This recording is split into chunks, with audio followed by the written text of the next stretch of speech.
Hello, ladies and gentlemen. Welcome to the Saturday Morning D&D Show. My name is Jordan with a silent PH in the middle, and I am joined always by my wonderful co-host, Sir Lucien, over at Sir Lucien Gaming. Say hello, sir. Hello, everybody. Good morning. And I even see a few new people in chat. One of the persons was in just as we were getting ready to go live. They said, hey, I just saw your thumbnail that looked like I had the same dry erase board you had. So I'm here. I'm like, all right, cool. Welcome. The same battle mat or the dry erase board? That's fun. Sweet. That's awesome. Yeah. So that's a Chessex battle mat that I drew on and then used my camera and hovered over it. I think I ended up my camera has like a rotatable viewing screen, and I had it like up here, and then I had the screen rotated so I could see the mat, and it was a lot of finagling to get that shot to make it look half decent. But it turned out pretty good, and so that's our backdrop for our show. It's really fun. Yeah. We are a D&D podcast live show Twitch YouTube thing where we talk about news and Dungeons and Dragons and various other things, and then we talk about our personal games and kind of how we're evolving as dungeon masters over the many years that we have been playing. How's it going today, sir? How are you? It's pretty good. Finally got a little chilly. The final preparations for the pool is definitely happening today because I don't think we're getting in any warmer weather at this point. So that is I'm true. ready for Halloween. I've seen people starting to put their Halloween decorations up. Is your house filled with Halloween decorations? Our house is. So my wife loves Halloween. So I think it was September 25th she put up all of the Halloween decorations. And we have little pumpkins in the driveway and gravestones, and there's a bunch of like skeleton stuff inside the house. So yeah, we've been doing all kinds of Halloween-y stuff. Very cool. Gotta figure out my costume though, because I've got a costume party to go to on the 19th, and I don't have a costume yet. So I'm not sure what to do yet. I don't know. There's got to be a D&D. That's what I was wondering. Like, I want to be like a giant D20 or something stupid. Yeah. But I can't. I'm not that crafty to make something like that, and I don't think I can find anything to buy. So I don't know. But maybe I'll just get like a giant sack, like a garbage bag, and I'll be like, oh, I'm a bag of dice. There you go. And like, I'll just write bag of dice on the front. That'd be awesome. Or you could do one of the Stranger Things kids. If you got some 80s clothes, you could do, could you pull off a Mordekainen or a Volo or a Sararak maybe for different modules that were released this year? You could try one of those. Just try that. Xanathar. Maybe. Could you be Xanathar? I'll get another trash bag and I'll blow it up like a balloon and I'll attach a bunch of arms to it. I think that's a good idea. I don't know. I love Halloween, but I am the worst at actually getting a costume done and ready. And if you look back at all of my Halloween costumes, most of them were like last minute. So it's weird. It's weird that I love this. I love this this holiday so much, but unless I'm really inspired, like one year, my wife and I went as Ghostbusters 2. And she was Yanish, the guy that does the paintings. Yeah. So she was the little guy. We got her like a wig and everything. She looked awesome. And maybe I'll try and find a picture and put it in the show notes. And then I was the painting. And so I found a high-res image of that painting, and I cut it out, and I put it on PVC pipe. And then I cut out a hole for the face, and I just walked around this party carrying this giant thing. And that was a lot of fun. Yeah. But yeah, I'm really bad at Halloween costumes, so unless I get super inspired. Yeah. But yeah. So that's fun. That sounds super fun.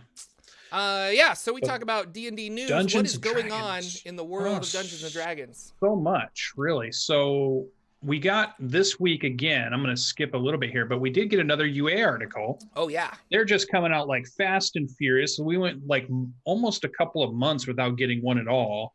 And then all of a sudden we're like, hey, try this new subclass. Hey, try this new subclass. Hey, try this. So we saw a new article that showed us 3 new subclasses that are out there that you guys can try out in your test games.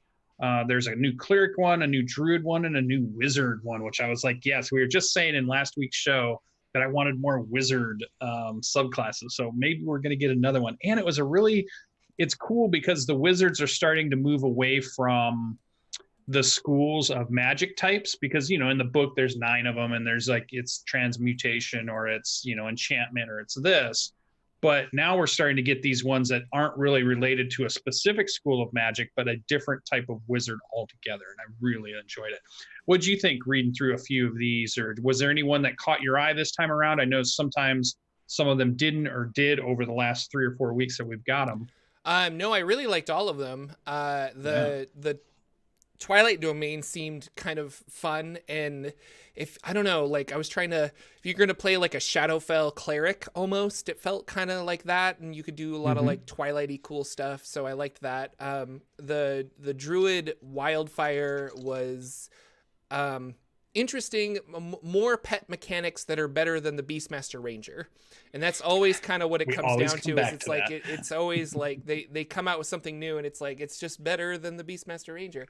But maybe D&D, maybe they just hate the Ranger. They never seem to give the Ranger love. and it really, I think with the Beastmaster Ranger, it strictly comes down to hit points. Like all of these other pets have more hit points than the Beastmaster Ranger's pet, because they've changed the errata so that they've updated it with errata so that it's now does magical damage and various other things to like improve the Beastmaster pet. But yeah, I don't know. But I like this idea of like a little like fire, not an elemental, but just like a fire spirit that kind of follows you around, and you can direct it and do cool things with it. And it synergizes well. But the real cool one, and I don't know if I'm pronouncing it correctly, the Onomancy, I'm assuming? Yeah, I was thinking Onomancer or Onomancy. Yeah. That's what I was thinking. Really, this was really cool, especially because I just did a video on true names and devils and summoning devils and demons. And then to have like, well, we're going to incorporate this true name business into D&D again is really, really cool. And I like this one a lot, that you can, I don't know how they'll tweak it, because I think the extract name specifically says on a successful save, you learn that this magic failed and you can't use this feature on the target again, period. Not like a day, not a week. Like it's just, you either learn it or you'll never learn the true name of that thing, which I thought was interesting. And they might tweak this, and there might be other like story driven ways to get true names from something, because I just picture there was a Reddit thread where people were talking about this, and they're like, well, what if you're fighting your huge monster and you use this, you have a level 1 bonus action, you extract name, the huge monster then uses a legendary resistance to resist it. And then after the resistance, it's just like, well, now I never know that name. And so now the rest of your class is dependent on knowing the true name of that creature. You can't do any of your fancy pushing and pulling and knocking them prone and doing all this other cool stuff unless you know the true name. So it's kind of like now you're just a classless wizard, which I thought I was like, no, that's a fair point. And so I don't know. But if you're trying to get the true name of the big bad evil guy at the end of your campaign, maybe you're searching tomes, and maybe it's a whole quest to get that true name, and your DM can kind of work that in. So that was what a lot of people were coming up with as solutions. So yeah, I think there has to be a level of difficulty there where some things you're gonna be able to learn the name pretty easily, and maybe that spell is one of the easier things, but there are going to be things that are much more powerful that's not going to work, right? That you're going to have to do something else. That shortcut isn't going to work for you when you're going up against Zariel or whatever. Yeah. And the other thing I thought was weird, I'm sure there'll be an adjustment to it, because I think it was really cool. It looked very powerful the way they had written it, but it also, there was like, you could cast a spell, Bane or Bless, which I guess means then I could just find out the true name of my party members, and I could always cast Bless for free. I didn't read it like that, but because you can cast it once you know the true name of somebody. If I know the true name of my party members, can't I then just cast those spells on them? Which I thought was interesting, because it didn't say you couldn't cast it on a party member. You either cast the spell without expending a spell slot if you speak the true name of one target of the spell as part of casting it. Oh, you can cast spells in this way a number of times equal to your intelligence modifier, and you regain. Yeah, so So maybe they thought of that and that's okay. Or So I if thought, I know is that the a true loophole? name of my party member, then I can cast Yeah. it without casting a spell slot. That's pretty Yeah. powerful, actually. I kind of glossed over Right. that, but yeah. Right. And Bless allows you to pick a couple of people anyways as additional targets. So maybe you only need to know the true name of one or two of them, and all of a sudden you've got your whole party maxed out on Bless without using spell slots, and you're a wizard. That's crazy. That's not even a spell you normally get.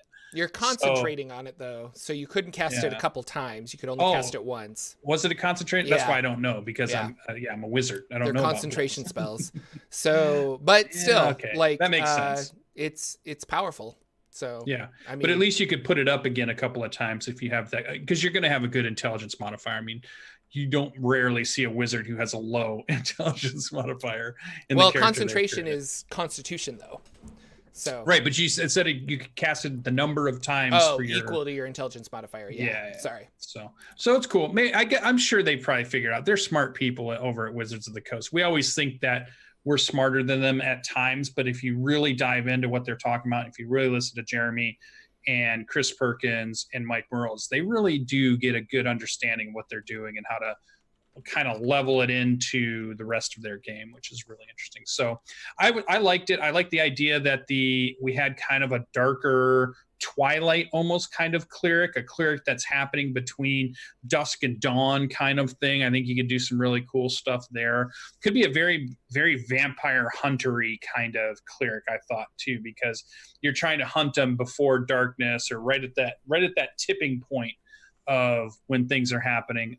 The Druid one was interesting flavor wise, like this idea that you're really about regrowth and rebirth, and to do that you must scourge away everything. You must like burn away enough that it can all come back type thing. So that could be a very heavy leaning Druid that's a little bit different mentally than you get with some of your other Druids, and that could be a really fun character to play, or to just kind of play around with that whole concept a little bit. And then obviously anything wizard I love, because I played way too many wizards. So it's pretty good. It's interesting with the Feywild barbarian and this almost like fire elemental plane of fire druid and this true name wizard. Like a lot of people were speculating that maybe we're getting a Planescape book, and that the next group of stuff will be because Wizards has been doing combined books. You know, usually it's like a monster manual and something else or something, you know, And so maybe it's going to be player options and like a history of the planes. And we just went to Avernus, so they're leaning towards that direction. I don't know. I was really, what do you think this new book is going to be that they're playtesting? I was wondering, I almost started to get a Dark Sun feel for the first time. Like any of the other subclasses they would have released, I might have guessed maybe this is an Eberron, maybe this is a Greyhawk, maybe this is a Forgotten Realms, definitely a Forgotten Realms. But lately, I finally, for the first time, have been getting some Dark Sun feels. So I wonder if maybe we're starting to lean into one of those worlds is about to make its appearance. We still have this speculation that Spelljammer could come out, which could definitely lead into planes hopping and planes jumping and world jumping and multiverse jumping kind of stuff. Other than that, I was trying to think of what other setting would this fit in. It doesn't feel Dragonlance-y to me, but I haven't read enough Dragonlance, and it was so long ago when I did. I can't remember if we had Druids of Fire and Clerics of Twilight and, you know, and Onomancy was a big thing, or any of these other, like you said, the Fey Wild kind of barbarian style. But I do think it could lean into a big planescape. And with us moving to Avernus as the first kind of plane of existence that we've gotten in 5e, it makes sense that they might now really expand and say, okay, you had that. Now let's really go into all these different planes, because we know they like to go into that stuff, and they like to have the different planes affect even Forgotten Realms, really. I mean, they always are referencing the planes of fire, or, you know, the elemental planes, or, you know, all of the other, like Modrons show up all the time. So we know the planes are out there. We know they interact with the worlds that we're building. So it would be cool to see a 5th edition book version of that. So I'm curious. There's been a manual of the planes for like every edition of D&D. And I really think that this is going to be their manual of the planes book that they're working on. But they're going to combine it with player options. So, and even hinting way back at Xanathar's got that that planner ranger that like so the gate the one that can walk, I can't remember the name of it. I forget the name of it. Yeah. Yeah. They can find doorways though. They can find portals. They can find ways to get from one place to another, which seems pretty cool.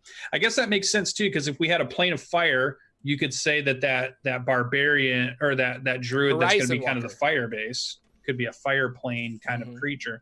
We know we're going to get a warlock of the deep. So that might be a version of a water plane kind of class. We'll have to see if we get something for air and earth, then for the 4 planes, the 4 elemental planes, and then we jump into all the other cool stuff. So, but like the Twilight Cleric kind of feels like a Shadowfell Cleric to me, and like I don't know, it's just kind of so. I think we're getting a Manual of the Planes is that's what I'm guessing at. So we'll see. We'll hear about it pretty soon. I think there's going to be an announcement. I was watching Spoilers and Swag, and they said that there was an announcement coming pretty soon, and I think it's the setup for what the next big adventure is going to be, because we're almost past all of the releases for this year, and we've not been teased a single 2020 release book yet. So we don't have a hint, we don't have a screenshot to go on, we don't have anything yet, but I bet we're about to get it, because they've got to start building the excitement for next year. Now that Avernus is out, Eberron's about to be out, the Rick and Morty, it was a box set. They've been saying that all week long, that the Rick and Morty, Dungeons and Dragons versus Rick and Morty is a box set. So we kind of talked about that last week. And those are coming out on the November 19th dates. Eberron War, something War Rising, right? The last War. Rising of the Last War, or something like that. There it is, yeah. I forgot. I should have wrote it in the notes. But that's coming up. We have one last October release coming up. So that's about it. I mean, so we should be seeing what is going to be the next thing to get us excited. So it's interesting with a lot of new UA articles. It's definitely a lot of subclasses for us to take a look at, which really jumps the number of options that you have to an unprecedented level at this point. We're starting to encroach on that 3.5 area where there were so many options that you could build your character, that we're really starting to get to that point now where there's, each class has more than 7 or 8 plus different ways you can take that class without even talking about multi-classing or feats or adding any of that stuff in. So that's interesting. We're really getting a lot of diversity. So that's pretty cool. Yeah, it's really cool. I wonder if we'll get more races now at some point too here pretty soon, because that could tell us a little bit about the setting too. If they put out some UA races articles for, hey, because they did it for, when they said they talked about the Centaur, or they did the Minotaur, or they started doing some of these other creatures, that really informed kind of the setting. So I wonder if we'll get any of those to give us a hint at some point too. Possibly. Yeah. So other than that, other big news that I saw this week, I did watch the Dragon Plus with Jeremy Crawford. They answered a few questions there, but there wasn't really any big news stuff that I saw. Spoilers and Swag did a bunch of just giveaways. They didn't spoil too much. They spoiled a lot about the books that we're already going to get. Their next Spoilers and Swag show, which is in 2 weeks, I believe, or it might be a little bit more than that, they said they're going to do a deep dive on spoiling Eberron. So if you're the person in our audience that is dying for the Eberron book to come out, then definitely make sure you put that Spoilers and Swag on your calendar, because they're going to show a bunch of stuff from that book just before release. There was one other thing I learned about Eberron that now I've forgotten. I should have wrote it in my notes. Gotta write it in your notes. It was interesting, but I was watching it on my phone at the time. Darn it, I should have wrote it down. The other thing I noticed, which was really funny, was there was a big kind of campaign push last week where they were showing, Wendys was showing some kind of fantasy-based artwork to say, hey, we've got something we're about to announce, keep an eye out. And so it finally came around this week, and what it was is they put out a full RPG that you could play, a tabletop RPG that's based on their, tongue-in-cheek kind of world. I looked at it. it's high quality. It's an actual game. It's not just like a one page. It's like 125 pages or something, isn't it? Yeah, it's like full on actual role play. Somebody put some time and work into building a role playing game. And then even funnier, probably the funniest episode I have watched to date. Critical Role did a one shot of it, and it was hilarious. Like, I was laughing the whole time. I think when they got done with that episode, their faces must have hurt so much from how much they were smiling and laughing and joking around. And it reminded me of sometimes the joy that hanging around with 4 or 5 people, everybody's kind of on the same page. Everybody's just kind of going with it. They're embracing the humor. They're going after the puns.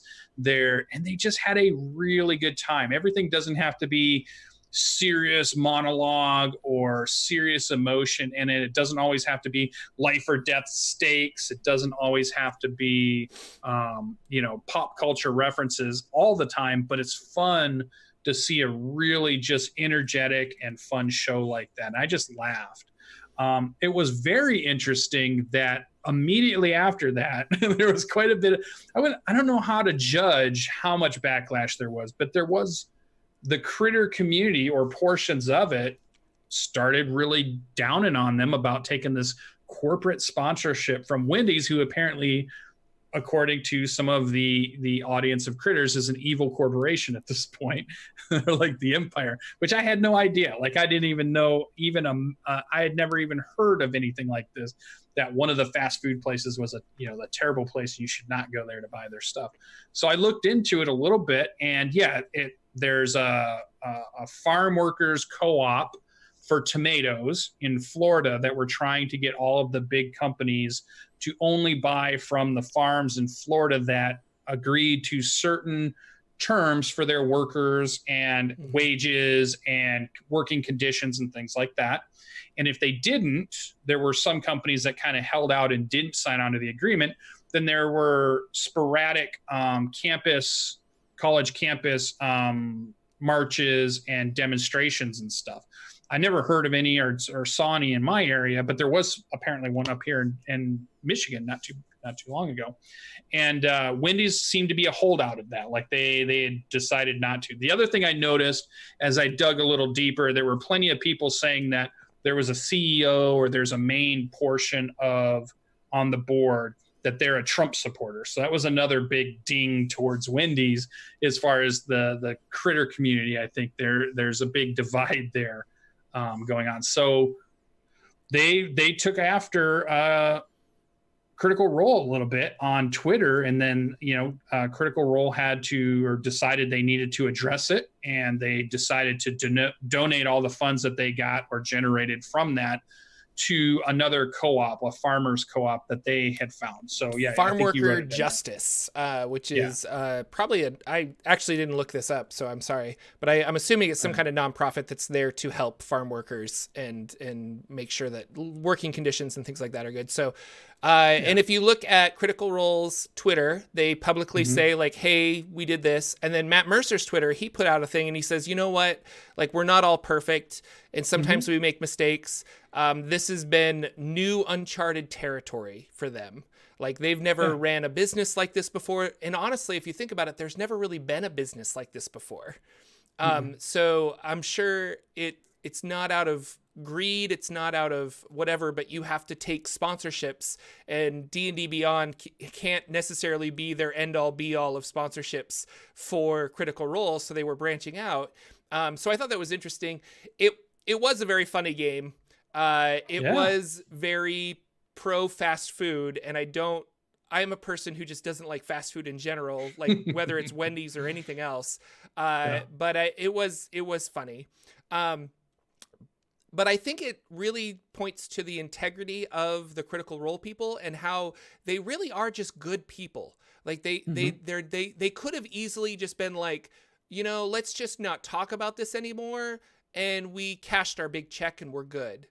But the fact that they really listen to the community and they're like, you know what, you're right. Like, Wendy's is not helping farmers like they should, and we want to stand with the little guy, because the little people in this world is really what makes the world go round. And so we want to like stand for the little guy who doesn't necessarily have a big voice. And so for them to take all of that money, a lot of people kind of equated it to Robin Hood. Like they're like, was this a secret Critical Role ploy all along? Is that we're going to get a sponsorship from Wendys so that now the entire tabletop role-playing community is aware of Wendys and their practices with the farmers. And on top of that, they stole from the rich and gave to the poor. Not stole, but like, you know, they were like, we're going to do this promotion and then we'll give it off to charities and things like that. So it was, I don't think it was that intentional, but I really, again, I think Critical Role has come out and said that has shown us that they are just really awesome, honest, good people, and they want to do right by the world. And so that was, I thought that was really cool. Well, and really, honestly, if Wendy's came to us and said, we want to sponsor your Saturday morning D&D show, do you think for a minute we would turn that down? I don't know. I don't think we would. It was funny. So I was watching Matt Colville last night. He was doing a Friday stream and they were asking him about this Wendy's promotion. And he was just like, I don't think I have time to even think about it. Like I would probably be like, no, I don't have time to understand the ramifications of this. So I'm just going to say no. And it's like, I don't know, but like, if somebody, I mean, you make a good point. If somebody came to us, or if Wendy's came to us and said, hey, we're going to give you $100,000 to do 10 shows or something like that, like that's more money than I see in a long time. Like I would never see that kind of amount of money. Where we could ask hypothetical questions all day, but it's like, where's the line, you know, that you cross? And I'm like, I don't know. Because I've never been presented with that situation, nor will I, though. Let's be honest. Maybe so we might not. I can leave it ambiguous, or I could even say like, well, we would never do that because it's just never going to happen. But for the people of Critical Role, it did happen, and they were in that precarious situation where they had to make a decision. And ultimately, what I'm trying to say is I think they made the right one. So sure. Yeah, I think I agree. I like the idea how they handle it, but I also think it leads into something that's a little bit deeper, because it's this idea now that you're not allowed to do business with companies that are perceived to be evil in some way. Somebody finds a way for them to be evil. If that were true, then if that's the kind of the mode we were going to go on, we were going to lock into that. Critical Role really shouldn't be working with Dungeons and Dragons, because not too long ago they had a scandal where Mike Merles did something about somebody that was a play tester but was sexually harassing people at the company. The whole kind of Twitterverse blew up about that, and then it kind of went away. So if they were really big on, well, that's an evil corporation now, and there's a lot of groups that say Wizards of the Coast, the company, is kind of an evil company because they have Magic the Gathering, which has some really crazy business practices, but that's also the same company that does Dungeons and Dragons. So maybe they shouldn't do work with them.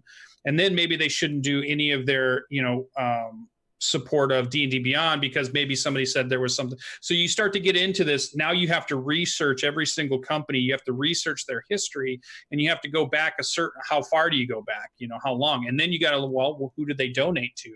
Because maybe they're politically donating to somebody you don't like, or maybe they have a person in there that's not a good person, right? So it gets really sticky. And I think that's kind of what Matt was alluding to, this idea of we've never had to do this. We've never had to vet who we're going to work with in their entire history to make sure that they didn't do something publicly evil that's going to come back, and we don't want to be a part of that person. It's so hard to, I think this idea that, it's a really weird area that we're in. And I think you said it really well, is we've never been in this place before. I've never seen people really dive into the history of a company, or even if it's a company, that's a company of, I don't know, millions of workers and millions of people that need to, have a life. If everybody stops buying Wendy's, are we hurting more people than we're helping at that point? Or, I just drove through Wendy's and there was a bunch of workers in there. There's a bunch of people that are probably supporting their families and trying to do that off of what they can do there. And if we all of a sudden, if everybody in the world said, okay, we're not buying Wendy's anymore, they're done, and that whole thing collapses, what harm have we done too? So now you're starting to think that morality. So I think it's a really weird and sticky place, and they're trying to navigate it, and they are good people. They're probably going to navigate it the best way that any of us could. I can't even think that I would navigate it as well. I would be one of those people that probably handled it poorly, whereas they've shown how to handle those kind of things really well. And I think that's great. That video me and you watched yesterday about the popularity of D&D. One of the things that resonated from me in that was, if you were going to pick ambassadors for our hobby, Critical Role is a great set of ambassadors. Who are you going to find that are better ambassadors for Dungeons and Dragons? They're sincere. They seem to be great people in everything they do, even in their personal lives. They show that having just a great group chemistry is awesome, and you couldn't pick better people for that. So I think, I'm always going to side with them. I'm always going to be on their side when they're doing something at this point. So I just thought it was interesting. There's a lot of nuances to the whole thing, and it's a really weird, it's like the real world and the political turmoil that's going on in the real world starting to bleed into our hobby a little bit, and it comes in every now and then here and there. So it's interesting. It always collides. It always comes back. We can't always fully escape, our real worlds, as much as we love to go into Dungeons and Dragons and fight demons and monsters and raid dragon hordes and all that kind of stuff. So and then this will be the last thing that I say about it, but sure. You kind of summarized it, or you said it really well, but I want to summarize it into this point, is that I was watching The Daily Show a long time ago, and they were talking about people doing exactly this. Like, do you support Wendy's or do you not support Wendy's, kind of a thing? Like, what brands do you support? And Trevor Noah made a joke saying, like, are we going to get to the point where you walk up and you're like, I want to buy this tea kettle, but what's its views on abortion? Yeah. And it's like, is it going to come down to that all of a sudden it's like, well, I can't buy this kettle because the company has publicly said X, Y, and Z. And it's just kind of interesting. And so I think that was very much the situation we got in, where they had to be like, hey, we're a company, we're like, Critical Role is a company that's designed to make money. Like, we need to go out there and do shows and make money like this. And they got a sponsorship, and it was a hilarious show. And Wendy's put out like a really funny tabletop RPG that I honestly think, and here's another question for you. How many people do you think are actually going to play that, though? Like, they put all this work and they made a 125-page PDF with all this artwork. It looks really cool. Yeah. And I was like, I don't think anybody's actually going to play that, but maybe not. I downloaded it. I read through it. I would love to have the hard copy sitting on my shelf just to have it, because they apparently made some and they're at the New York Comic Con. They're handing them out. And there's apparently a bunch of people that have been asking, can we get a printed version? I think it's a novelty thing. I think it's similar to maybe a Stranger Things box set. Maybe it's similar to this Rick and Morty box set, where they want to buy it because they're fans of that, or they're fans of nostalgia, or they're fans of pop culture. And they may not actually ever even play it. But I mean, look at us. How many modules have we bought of Wizards of the Coast and we haven't even played yet? Yeah. And that's even way more relevant than this thing would be. So it's interesting. I think I want to try to play a one-shot of it. I think it would be funny. This feels like a fun Halloween one-shot to me. Like, you could get your friends together and say, hey, we're going to go off the rails on Halloween night. Everybody dress up as your character. And you could have these really funny, fast food based character classes that are doing crazy wacky things in this crazy wacky world. And the idea that they're fighting the clown empire, which is McDonald's, and you can have all these analogies of them taking on funny stuff. So I just think there's some legs to it. I think there's a little bit of fun that you can have with it from a one-shot point of view. I don't think anybody's going to run a campaign of Feast of Legends. And I did see Daniel, I'm trying to remember his last name, who wrote Zvylander, a really popular RPG that's out right now, got a bunch of awards last year. He was in a marketing company before he started his own company to build role-playing games, and he worked with some of these people, and he named some of the people that were passionate about making this. So there were a couple of marketing people who came up with this idea, sold the corporation on it to say, hey, let's do it. And they thought it was funny. They ran with it, and they made something that seemed pretty quality, and they didn't make fun of us, the community, doing it. Like, so many of the marketing things that I've seen with Dungeons and Dragons, they will make fun of the people that actually play it, right? So if you get actors in your commercial, they might, do a terrible job of showing what Dungeons and Dragons is, or just lean into those old style, you only play it in the basement stereotypes, and it's only certain types of people that play it and that kind of thing. And we're getting past that. This was a real, somebody put some time into it and really enjoyed making it. So I give, hats off to that. They at least did that. They put the work in. They didn't just patronize us about our hobby. And it's funny because the other thing that kind of popped up was, I think KFC did a dating game simulator. They did. And somebody put a bunch of time into that, and there's a bunch of streamers playing that, and it was just a tongue-in-cheek, funny kind of thing. So these fast food companies are going at each other using these pop culture gaming references. I think that's funny. I think that's great that they're, what's McDonald's going to do, or what's, Culver's, or I guess whatever in the map they showed, like Jack in the Box and Carl's Jr. And I was trying to think of all these other big fast food places. Long John Silver was listed somehow in there, and it was like all this funny, crazy stuff. So it was interesting. Or Panda Forest, or I think it was another one. It was just super funny. So yeah, there was Michael Schmidt had a good point where he was saying, well, why can't we be socially responsible shoppers? And I just want to make my last point, I guess, is that we can. Like, I do this every day of my life. I'm sure lots of people do. And if you don't agree with a company, don't support that company. That's exactly what you should do.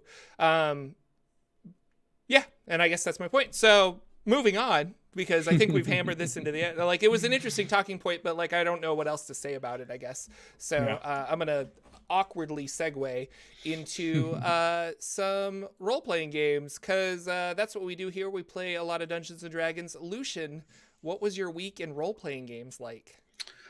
So we did a first session for our Baldurs Gate Descent into Avernus. We'll try to do spoiler-free stuff here, so I won't tell you too much about it. Online or in a group? I'm sitting at a table. Sitting at a table. That's crazy. In a basement. Lucien sitting at a table playing role-playing games.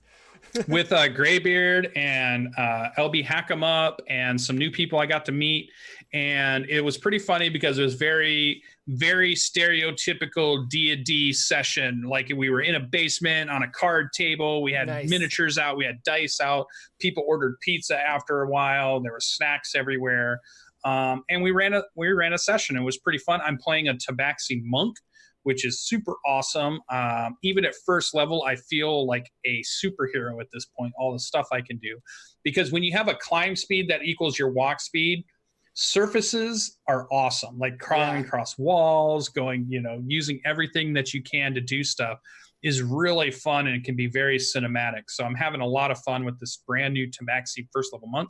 We made second level by the end of the session. One thing that's interesting about it, obviously not a spoiler, but you start off in Baldur's Gate, and we're playing a very by the book kind of version of it, which I think we're going to get to talking about a little bit when we talk about some of the games you were playing, about sticking to the book and playing by the book, and it's going to be the exact adventure. One thing I noticed too about this one, though, is it's because it's at the table. Obviously, when everybody said at the very end of it, what's everybody's schedule? Nobody's schedule could combine together.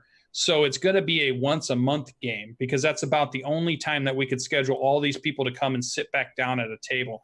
And I think that's very telling of a non-online game, because my online games are all, we play weekly just about, although every now and then we reschedule a session and we move on to the week, but we're getting in all of those about 3 sessions a month at least for all of those campaigns. Whereas the sit down campaign, I don't think we're ever going to get that many sessions in a month. But we are talking about doing one session that goes longer. So that's a very different version of Dungeons and Dragons, when you're playing one session every 30-ish days, and you're going to play for 7 or 8 hours or 6 or 8 hours, versus we're going to play every week, but we're only going to play 2.5 to 3 hours during that week. So it's interesting. It's going to be a different way to play. It's definitely a way a lot of people play the game right now.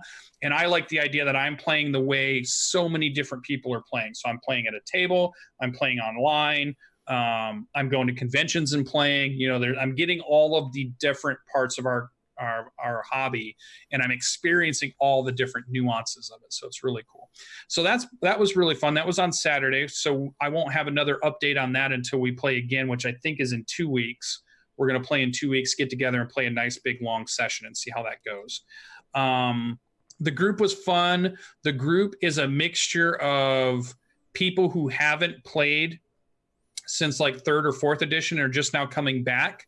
So there's a couple of people that are getting to experience 5th edition for the first time. Our dungeon master, LB Hackemup, she has dungeon mastered for her family a few times and a few different games. Like she's done some Kids on Bikes and some other stuff.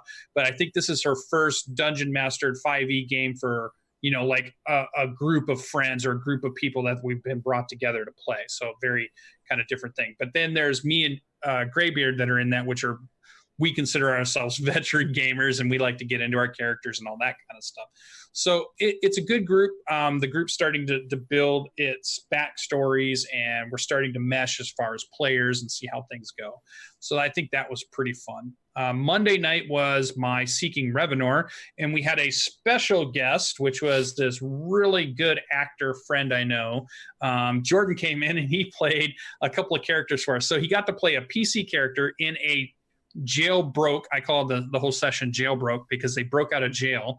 And Jordan got to play a PC, which was a Dwarven Ranger. Our player was gone, so he got to step into those shoes. And then I gave him 2 NPCs to take him off my plate because as a DM, I had plenty of stuff to do anyways. And he got to play 2 Elven Rangers that had been captured but had just been released. So we're kind of didn't know the people that released them, but we're certainly happy that they're no longer jailed by ogres and Norkers and stuff. Very combat heavy, sneak around, skulk around, get into fights that you weren't quite ready for, don't have all your resources, but you got to get out kind of session. I thought I had a lot of fun. All the players have been talking to me through the week, but I wanted to hear Jordan's kind of review of what you think of that Monday session from your point of view.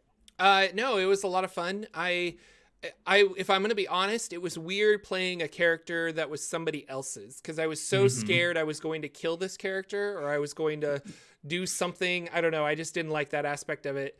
But I feel like I couldn't. I'm glad you gave me the NPCs because I could play a little more like, well, if these die, that's fine. Like I can go around corners and one did, yeah. But I can like look around corners and be like, okay, like I've got these NPCs that nobody really cares about. But I was so scared that main guy was gonna die, and I just was like spooked about it. But it was fun. We went the wrong direction. We could have gone south and found all of our equipment, but we decided to go in a big circle and then find all of our equipment. So we had lots of like touch and go battles with monsters that they were some tough fights. I feel like the tension was high for me. I will say that. Like I was not just because I wanted this ranger to live, but also just like looking at the situation. But I think it was especially, I don't remember the players' names. I apologize. But the paladin was like, no, we just got to push forward, guys. Keep going. And I'm like, but we have no equipment. What are we doing? So, but it was good times. It was fun. Yeah, I've been talking to them, and they one of the things that they were really talking about is they love the touch and go. They thought there was always a point in there where they thought, oh my God, this is it. We're all going to die. And yet you guys would pull it out, or the rolls would go just right, or you guys' tactics would be just good. There was a key point in that whole thing. I told one of the players before the session that this is really a coin flip. Right? It's a 50-50. If you go one way, you could walk right into a full-on TPK because you guys don't have any gear. The thing you could run into is bad, right? And then you could go the other way and you could get all your gear, you could escape, you could go through a much easier route of having to deal with things and not have to deal with that. And I was telling them, like, I don't know what you guys are going to do. I don't know what you're going to pick. And it was interesting. Your character had the pivotal role for stealth and then perception to find the big giant troll that was up in the northern part that could have wiped the party out. I mean, if that thing had gotten triggered, that was it. That was going to be a party wipe because you guys did not have the stuff to beat that thing. That thing is a combination of a hill giant wrapped in with all of the mechanics of a troll. So it's full on regeneration. It's full on super beast. It's got lots of attacks. It's going to hit super hard. And so when they do finally have to take that thing on, they need to be at full strength. At full strength, they can do it. I have no doubt that their paladin and their new monk that they've got and their barbarian can just lay in the damage. This is a very heavy melee damage party that we're running with this group. So I don't doubt that they can beat it. But man, not at that point. Not if your character had triggered that troll. Whew, but you had a great stealth roll, and you had a great perception roll to see that you saw it. It didn't see you.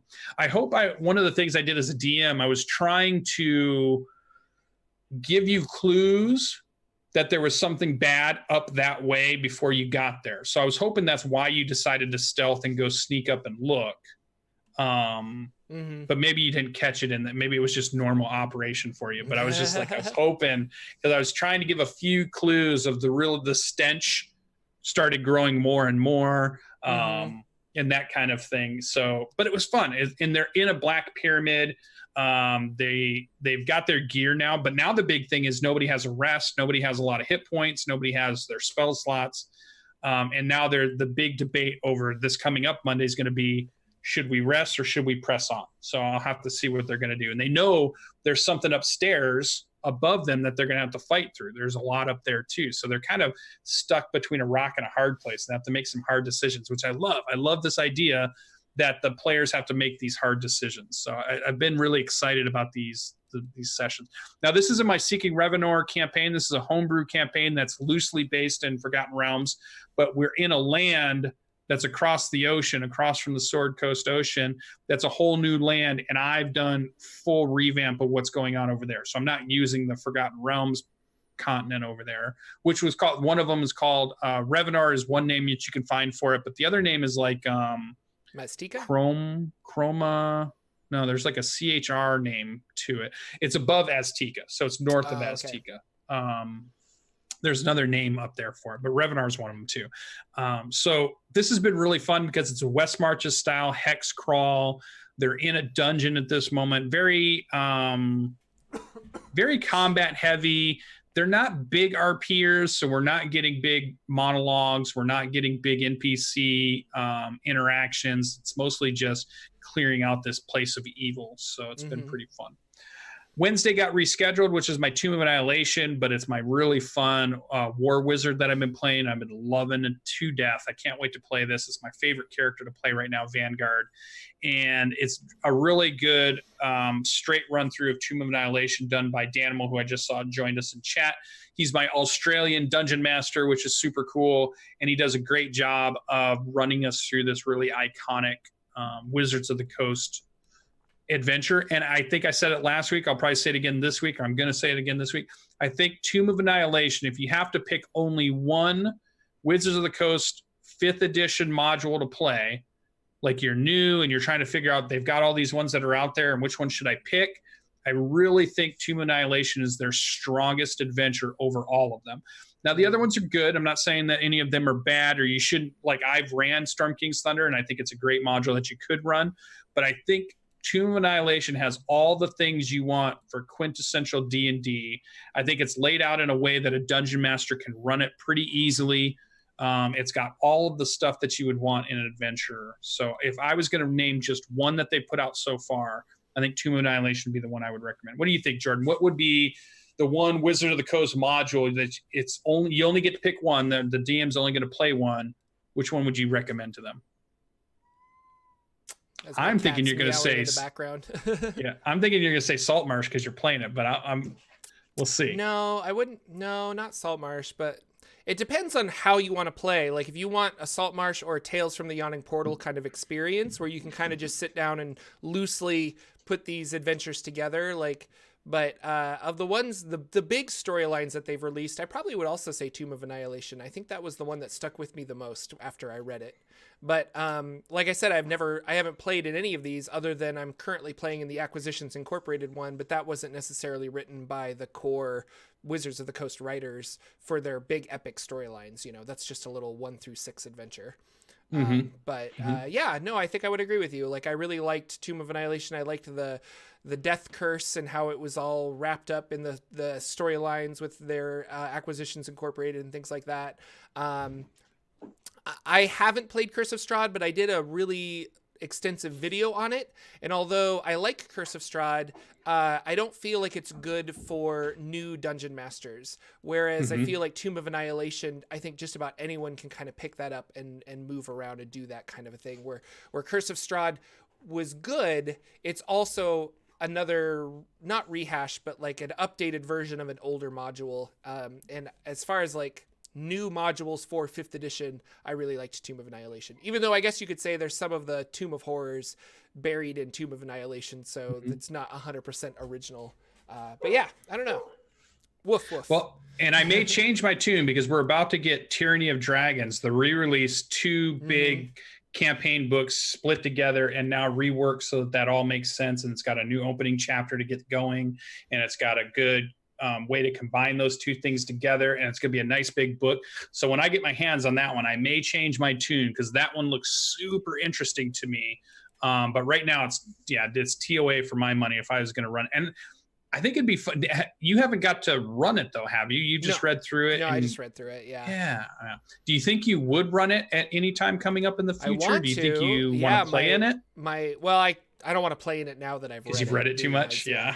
But like I wanted to run it, and I was actually like hinting at running it when it first came out, but my players wanted to keep their characters. They didn't want to go back to level 1. So because of that, I'm like, well, okay, like we could run the last like not even half, the last like quarter of the adventure because you're level 9 or something. But at the same time, without the buildup of actually getting to the tomb and like surviving all of that, I don't think they would have had the same experience. So I opted to keep doing a homebrew campaign rather than trying to do that. So cool. It's kind of the same thing with Descent into Avernus. I'm having a really good time reading that, and I really like that adventure so far, and I want to run it, but it's a hard sell for my players because they really like being level 11. They don't necessarily want to go back to level 1, which is weird because I'm all about like, oh, I get to start a new character. Like I love playing brand new characters because I love leveling characters and seeing all of these characters that I'm interested in, but they really love their characters, and I think they want to go all the way to 20. So we'll see if that happens. At this rate, we're playing like once a month, so I don't think they'll get to 20 anytime soon because we're just not playing enough for them to do that. Yeah. That's how you get those 8 or 9 year campaigns. If you're only playing once a month, they're going to really stretch out. So that was my gaming. So what about Jordan? We got plenty of time to hear about Jordan's campaigns, whether you were running them or playing in them. What did you have going on this week? Because you told us last week that this is your last month to get all the gaming you could possibly get into. Yep. So what's been going on?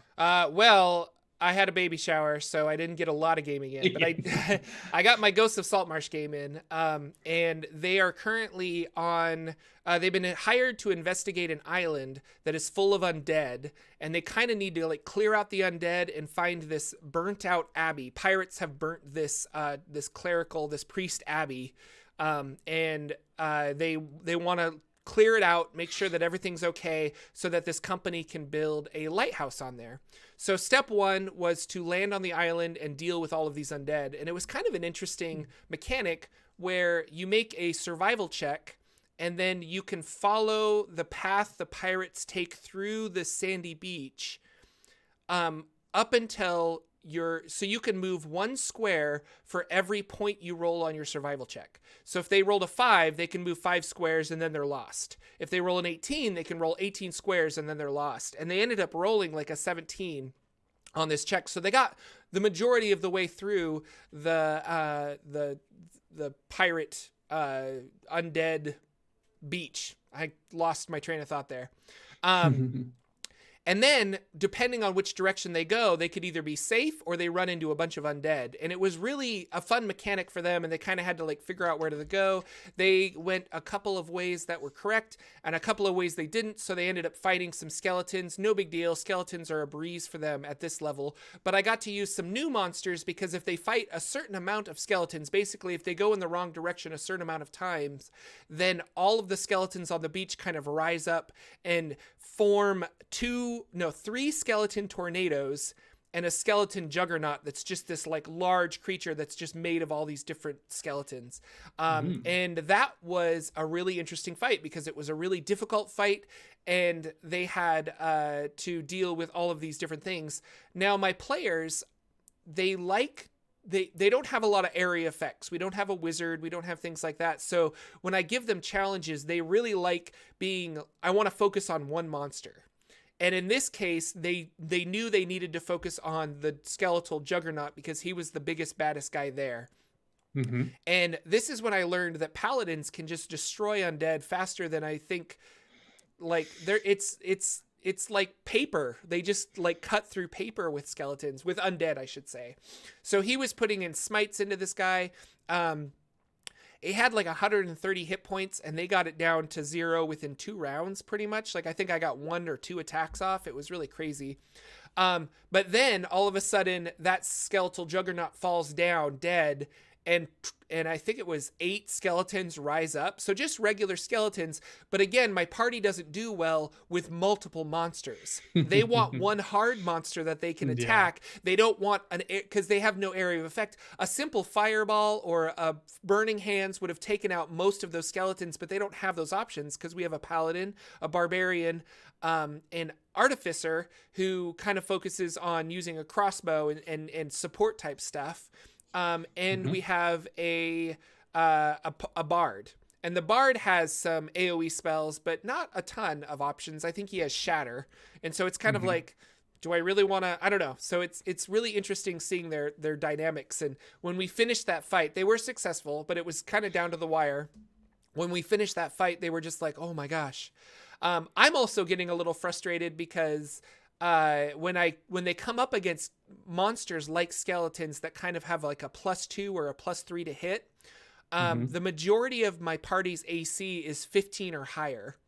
And so when the paladin runs in there with his 20 AC, I'm like, man, you were so difficult to hit. And I'm finally understanding what my DM was going through with my fighter. Warforged. Yeah, my Warforged fighter that had, I think he's got an AC of 23 now. Oh my God. And you add like having the shield spell on top of that, and he's just like, why am I even trying to attack you? It's really frustrating. And I'm like, no, I completely understand. As a dungeon master, I am sympathetic to that now, because I am in the same situation where I'm just like, it's really frustrating to roll 6 or 7 attacks and hit once, you know, because you got lucky and you rolled an 18 + 2 = 20.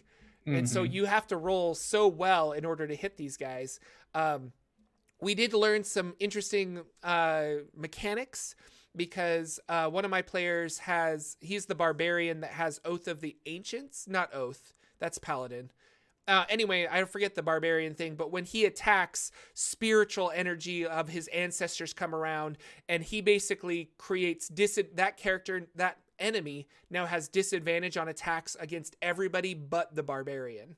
And he really likes kind of exploiting this in the attack that we do, or in the fights that we have. But a lot of this doesn't do well if I do spells or area of effect attacks and things like that. And so we kind of figured out some nuanced mechanics that it's not working exactly how he intended it to work. But that's okay. I'm like, no, I don't think we had to like relook at the rules. And I'm like, I think I'm in the right here. Or what it was is my bone monster blows up into a series of bones. It kind of creates a whirlwind of bones, and they all take damage based on a saving throw. I don't think that effect it's not an attack. He's doing an ability, and you guys are reacting to that ability. So because it's not an attack, there's no disadvantage. There's no like less damage and things like that. And he was like, oh, okay. It like, we all agreed that it perfectly made sense, but it was just interesting to figure that out. And kind of one of those table times where you have to sit down and everybody has to open the book, and we really have to find the wording to understand that this ability works exactly kind of how we intend. So, and my poor cat is locked in this room and he's really upset. Poor Felix. My homebrew game is we're waiting to play. We were going to play last weekend, but I had a baby shower and we couldn't. We're going to try and play this weekend, but I think my friends have some friends in town, so they're unable to attend. So maybe next week we'll be able to play, but I've been really itching to do that home game. It's been fun. And then we didn't play Acquisitions Incorporated because a couple people were out of town. So I just had my Saltmarsh game, but I'm having a lot of fun with it. I've learned that paladins can destroy undead faster than anything I've seen possible. And having a high AC, I need to incorporate some wizards that makes them do some dex checks, I think, with fireball or lightning or something, because that's the only way I can seem to damage them is through spells at this point. Yeah, our party is kind of built the same way your party is. They're melee powerhouses. They're high AC. They want to fight things face to face. They have a lot more trouble when they're outnumbered. They have a lot more trouble when it's weird things are happening or saving throws are happening. So I've definitely been throwing things out there, and I've noticed if the combat is going to be a 3-round combat, they blow it away. Yeah. If I can somehow get that combat, as more things start to pop in, be a 7, 8, or 9-round combat, they start feeling like they're almost not going to make it and they're just pulling it out by their teeth. Mm-hmm. So they get that tension build up, they get that really excitement going on. But if it's only 2 or 3 rounds, they're blowing through it because they're paladins dropping smites left and right. They're barbarians doing huge damage with great weapon mastery and all this other craziness stuff. And they've got buffing characters, and it's interesting to play with really high AC melee heavy characters, and lots of people like to play them. Yeah. No, it's crazy. They're powerful. So yeah. I think that's our show. Anything else we need to talk about before we leave? No. Hey, for all of you that are out there, definitely go to the video if you missed it and just give us your comments about some of the games you're playing in, or like how do you handle high AC characters for those of you that are dungeon masters out there. And out on Twitter, keep an eye out on me and Jordan are constantly out there tweeting about the games that we're going to be playing, whether we stream something, offhand, or we're going to join something. I know you've been doing some GM prep streams recently. Yep. I think I'm going to do one today. So yeah, I'm going to do a Ghost of Saltmarsh GM prep today. So follow the Forgotten Realms YouTube channel and keep an eye out for that. Maybe around 3 or 4 o'clock. Or 2 or 3 o'clock Pacific. I might do a stream today because I think I'm going to try and prep on Saturdays so more people can watch it rather than doing it on a random weeknight. Yeah. And for those of you that are listening to us on the podcast on your drive to work or a few days later, if you could just give a rating of some sort, helps us out, helps us move up in those charts, and we can do more of this stuff. So awesome. That's it for our show. Yeah. Thanks so much, Jordan, for coming out, guys. We will see you next week with another episode of the Saturday Morning D&D show. Take care, everybody.